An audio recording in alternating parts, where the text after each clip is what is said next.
संदीप कपूर जी कृष्णानगर से, जो कि अपने कामों की वजह से पहचाने जाते हैं। सर, अभी एमसीडी के चुनाव भी हो गए लेकिन शपथ ग्रहण कार्यक्रम नहीं हुआ है, और किस तरीके से आप काम कर रहे हैं। और हाल ही में केजरीवाल साहब ने एलजी पर आरोप लगाया कि उन्होंने मुझे धमकी दी है कि आने वाले दिनों में आप नहीं जीत पाएंगे, आप सरकार नहीं बना पाएंगे। तो क्या कहना चाहेंगे, किस तरीके के इस नजरिए को कैसे देखते हैं आप?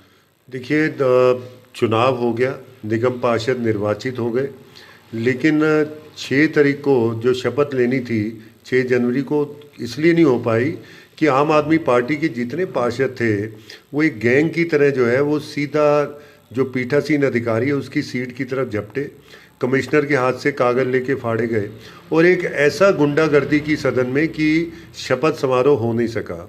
और आप देखिए कि जो व्यक्ति काम करना चाहता है वो संविधान और इन सारी चीज़ों को मानना चाहिए उसे।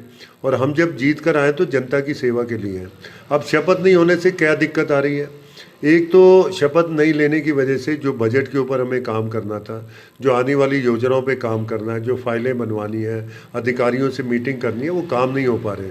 तो इससे जो छोटे छोटे काम है, चाहे वो साफ़ सफाई है, चाहे वो रिपेयर के काम है, पार्कों की मेंटेनेंस है, और बड़े काम है, वो सभी उनमें दिक्कत आ रही है।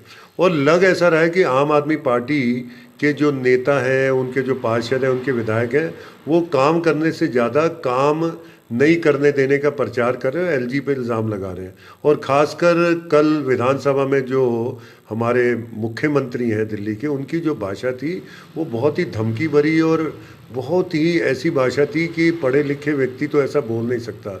तो इनकी पढ़ाई पे भी प्रश्न चिन्ह लग रहा है और इनके व्यवहार पे भी प्रश्न चिन्ह लग रहा है। और अब दिल्ली की जनता को देखना है कि ऐसे अराजकता वाले लोगों को अगर आप सीट पे बिठाते हो, जिनका काम सिर्फ यही है कि ये काम नहीं करने दे रहा, वो काम नहीं, वो काम पे ध्यान नहीं है। आज हम देख रहे हैं जमुना जो है पिछले 8 साल में दुगनी से ज़्यादा मैली हो गई है।